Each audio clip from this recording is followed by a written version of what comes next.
fear God, since you are under the same sentence of condemnation.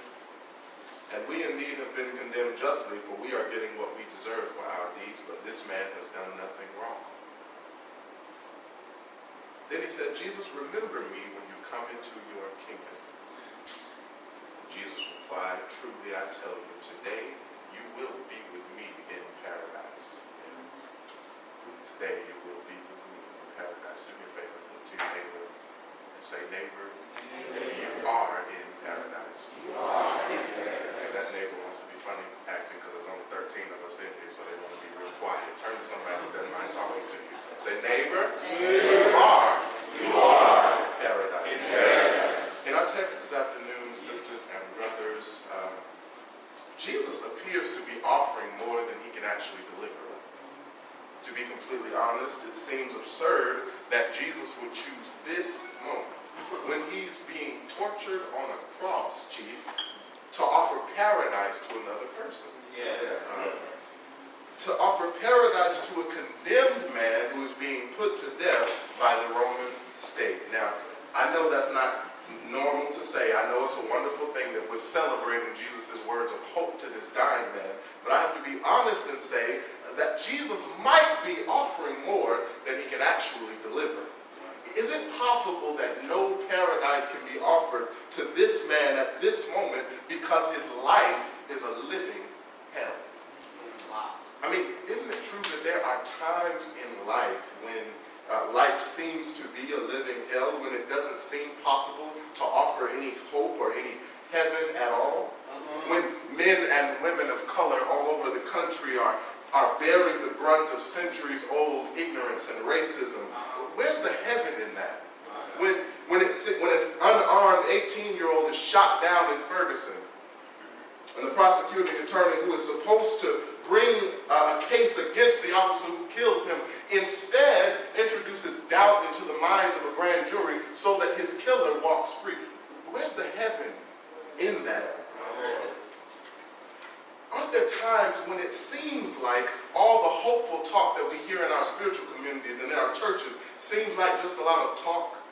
Because it's hard to hear people talk about paradise when you are going through a living hell. You find yourself caught between drama at home and hell at work, and failure in classes, and chaos in relationships, and betrayal in friendships. It's hard to hear people talk about paradise. Sometimes life can appear to be going in exactly the opposite direction to which we'd like it to go. And at times like that, it's hard to see heaven. But sisters and brothers, it's especially hard to see heaven when you're being nailed to a cross. But here is Jesus with the audacity to offer paradise to a disenfranchised man, a scapegoated black man being put to death with his hands in the air in a sign of submission.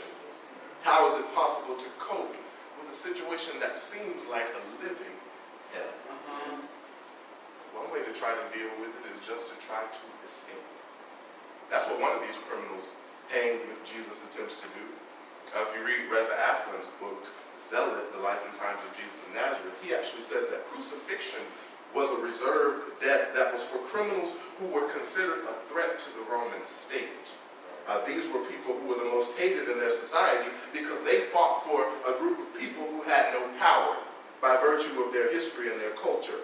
And some of those hated, powerless people, like the first criminal on the cross, some of those hated, powerless people deal with their situation by trying to escape. And Dr. Hamilton, you know those kinds of people, the ones who see a college education and a high-paying job as a way to escape social responsibility. Folk who see their only responsibility as making their way out of their own hell, or out of the hood, or away from their unpleasant experience. Forgetting that the real power in social responsibility and mobility is that we lift as we climb. Some people just want to escape. And that's actually what this criminal decided to do. As a matter of fact, he looks at Jesus and he wonders out loud why Jesus isn't trying to escape as well. He says, Jesus, aren't you the Messiah? You got all this power, you got all this ability, you've got all of this privilege. Why aren't you trying to escape? Why are you down here fighting for people who don't have the power to fight for you in return? Let's just escape. And if we are honest, sisters and brothers, escape is the obvious choice. The choice that we could just look the other way. Look the other way and pretend like oppression is not happening. Look the other way and pretend like we don't have a political system that is infiltrated by lobbyists that are paid by corporate plutocrats. Look the other way and just act like we don't have energy companies that are pillaging our resources and making it impossible to live sustainably on the planet. It's easier to just look the other way. I mean, how else can we possibly cope?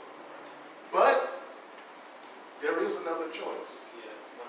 There's another choice we can make when we look around and all we see is hell. You want to hear the other choice? Here's the other choice. It's not deep. The other choice is surrender.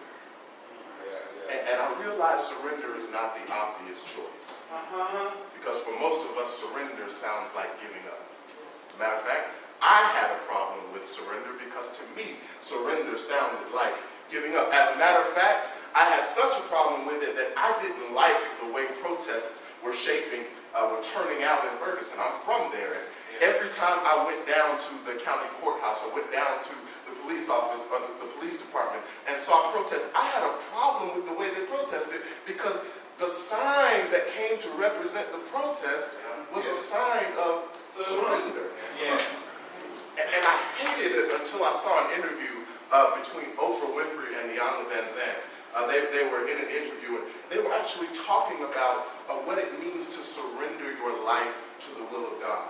And this is what Iyanla Vanzant said. She said, most people think surrender looks like this. Arms drooping, head drooping because you've given up.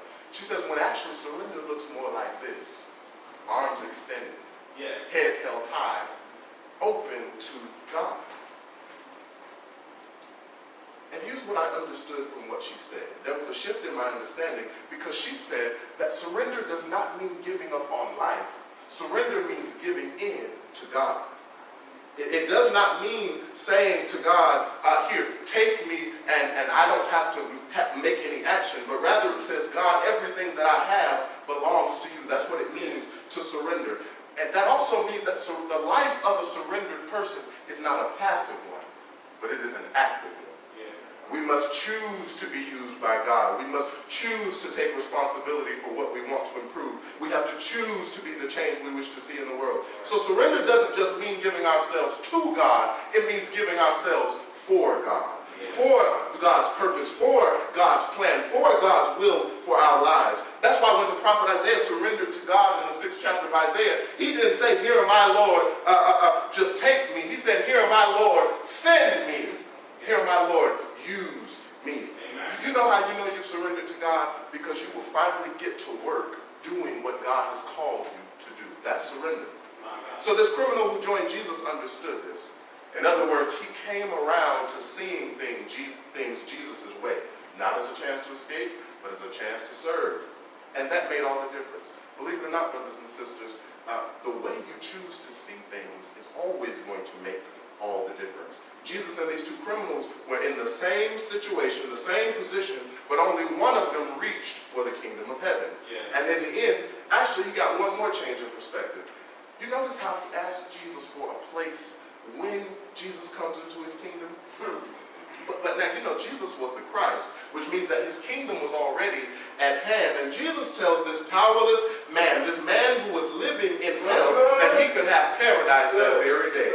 See, that's what happens when we surrender to God. We find a paradise that has been within us all along. And we experience a joy that has nothing to do with our circumstances. So folks around us can actually know that we're struggling, know that we're going through something, but they also notice that we have some kind of hopefulness. We have some kind of optimism that has nothing to do with our situation because we know what God has already promised us. So when we lift our hands, we're not lifting our hands because we're giving up. We're lifting our hands because we're giving in. Giving in to what God has promised, giving in to the destiny that God has set forth for us, giving in to what the greatness that God wants to bring forth in us, we are giving in.